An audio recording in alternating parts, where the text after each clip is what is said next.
Hi friends. तर आज आम्ही निघालो होतो गणपतीपुळेला जायला. तिथे आम्ही भक्तनिवासला थांबलो होतो. भक्तनिवास अतिशय स्वस्त पर्याय आहे आणि तो मंदिरापासून जवळही आहे.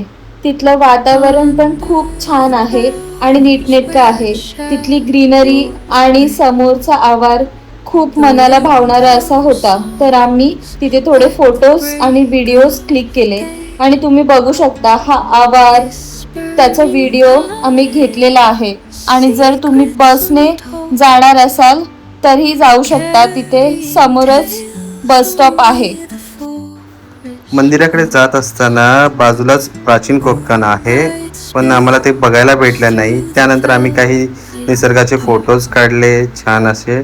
त्यानंतर आम्ही मंदिराकडे निघालो. मंदिराचा आवार खूप सुंदर असा आहे.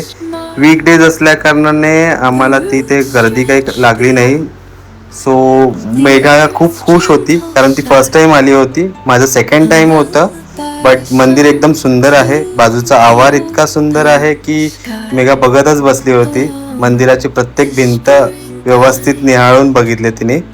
आणि त्यानंतर आम्ही गाभाऱ्यामध्ये गेलो. गाभारा ही इतका सुंदर आहे आणि बाप्पाची मूर्ती सुद्धा खूप सुबक आहे. मंदिराचा कळस सुद्धा खूप सुंदर आहे आणि तिथला समोरचा आवारही स्वच्छ आणि सुंदर असा आहे. त्यानंतर आम्ही निघालो आरेवारेकडे. लालपरींनी फर्स्ट टाइम विजिट करणार होतो आम्ही आरेवारेला. सो खूप मजा आली जाताना कारण खूप ग्रीनरी लागली बाजूला.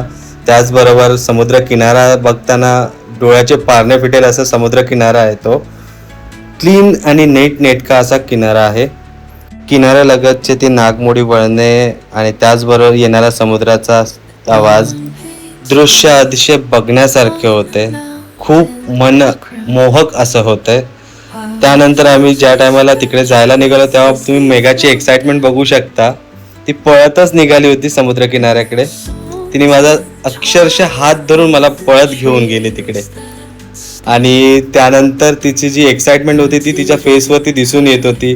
आम्ही काही व्हिडिओज काढले तिथे, काही फोटोज काढले. त्याचबरोबर तिथे झिप लाईन सुद्धा होती. आम्हाला ती करायची होती बट काही कारणास्तव आम्हाला ती करायला नाही भेटली. बिकॉज ऑफ कसं असतं, आपण पर्सनल व्हेकल घेऊन जाणं आणि व्हेकल न नेता तिकडे जाणं हे खूप फरक येतो. काही फोटोज व्हिडिओज खूप सारे फोटोज आम्ही काढले तिकडे. आम्ही तिथे सनसेट होईपर्यंत थांबलो होतो. मेघाची इच्छा होती की सूर्याला पकडायची, तिने ती पूर्ण केली तिथे. त्यानंतर आम्ही एक छोटासा व्हिडिओ काढला. निघायची ते इच्छा होत नव्हती पण तिथे सनसेट झाल्यानंतर आम्ही एक छोटासा हार्ट दिला आणि त्यानंतर आम्ही तिथून निघालो परतीच्या प्रवासासाठी.